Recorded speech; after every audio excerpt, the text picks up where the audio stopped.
Hi, welcome to the Akashic Sunday sessions where I channel messages from the Akashic Records and deliver them to you for the week ahead, the weeks ahead, or any time that you happen to be listening to this.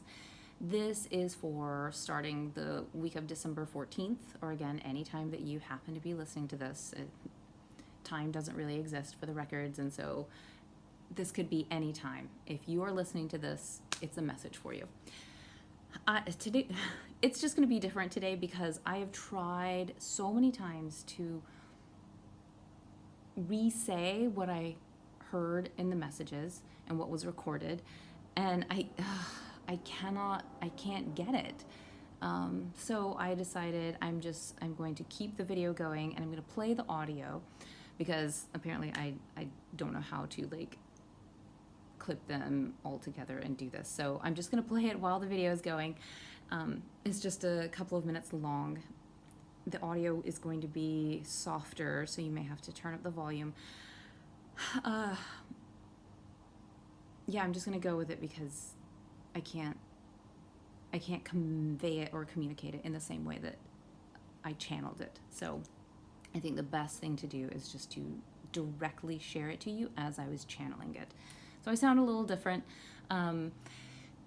I want to set it up though, because also different this week is that when I was in the records, I saw an image first. Instead of hearing the messages, I saw an image of a fire station.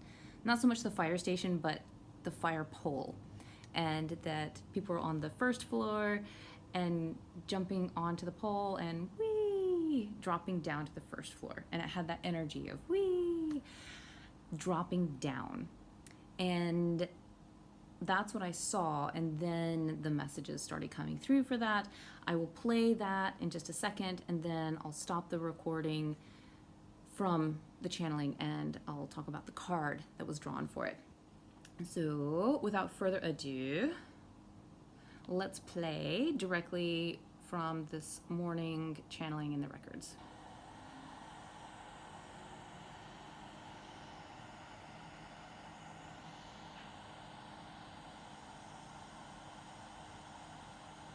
This is the image that we want you to speak of. This is the feeling that we want you to have. That you remember the joy, that you remember the joy, that you remember the play. That you remember to drop down into what is truly yours. It's fun.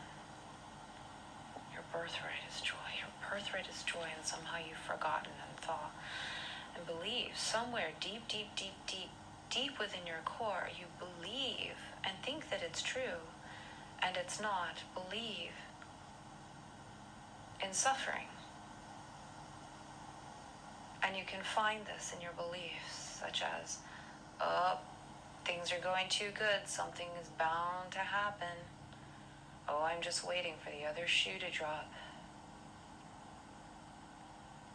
This comes from suffering, a belief that life, things are inherently bad.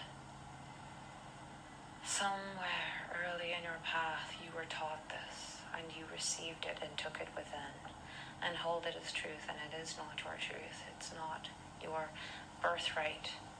Pay attention to how often you expect, anticipate, or speak of the negative.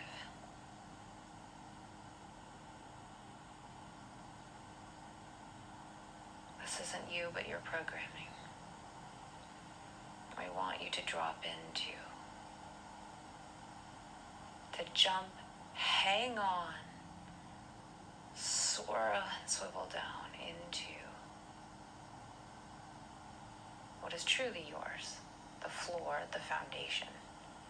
You've been up on that higher level, at first floor, because it's a belief. Grab that pole, grab that truth cord, swirl on down to what's actually true before you climb those stairs and got up on that other floor that, it's not really your foundation.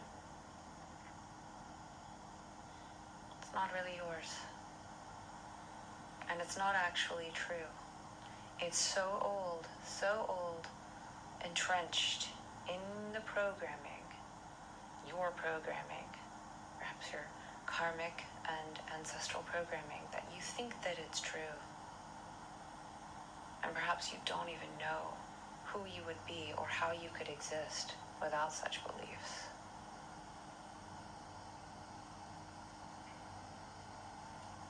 What would be possible if you didn't believe these? I love that right there at the end.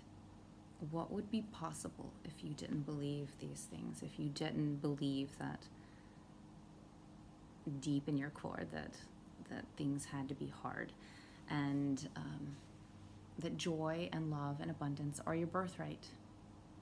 They are your birthright. You don't have to work for them.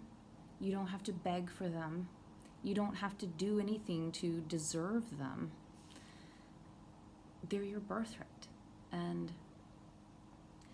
the card drawn for this week is the Son of Swords. This card drawn was very quick.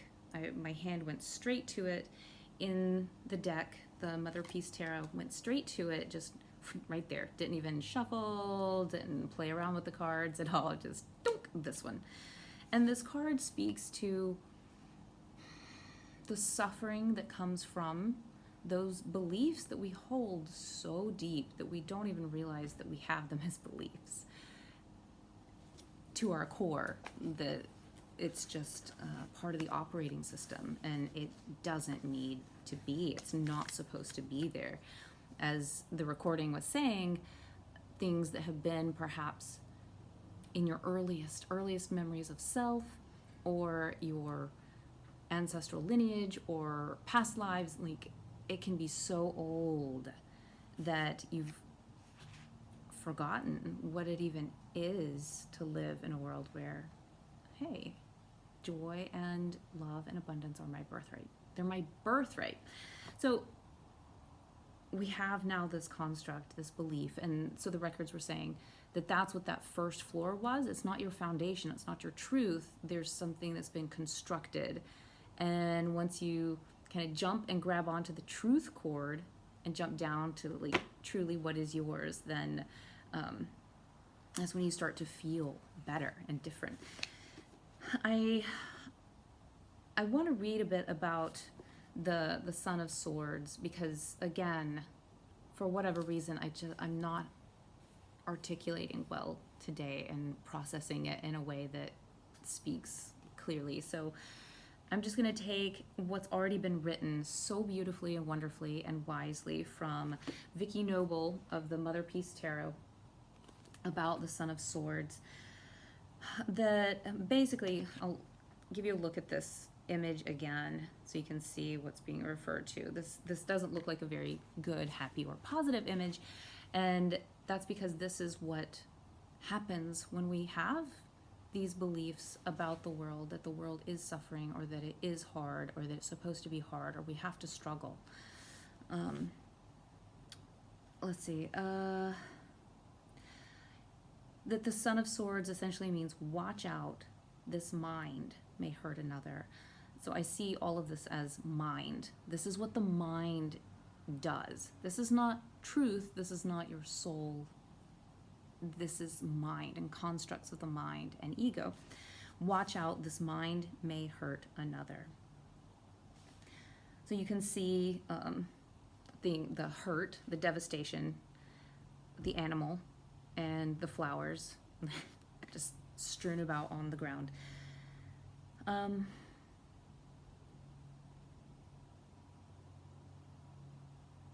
This is a cut off male. The ego is detached from the feminine, and we're not speaking about a sex or a gender that you identify with. We're talking about masculine and feminine energies that are within everybody, no matter how you identify. This is a cut off. In such a cut off male, the ego is detached from the feminine, and he has come to believe his own written mythology, that light is good and dark is bad, that male is right and female is wrong. Afraid to feel his own woman self, the hero thinks he needs to dominate women and the world around in order to remain strong. He represents the romantic male's self-image, a dominant submission script in which he is on top. An intellect such as this, whether it belongs to a man or woman, cuts deeply through the culture around it. To the extent that intellect can be united with the force of love, it can bring positive effects in the world. But the mind on its own, cut off from nature, leads us toward doom, as in the case of the nuclear arms race, a magnificent display of technical ingenuity. If the sun in this image can identify once again with the dove and the roses, he may have time to save himself and us from disaster.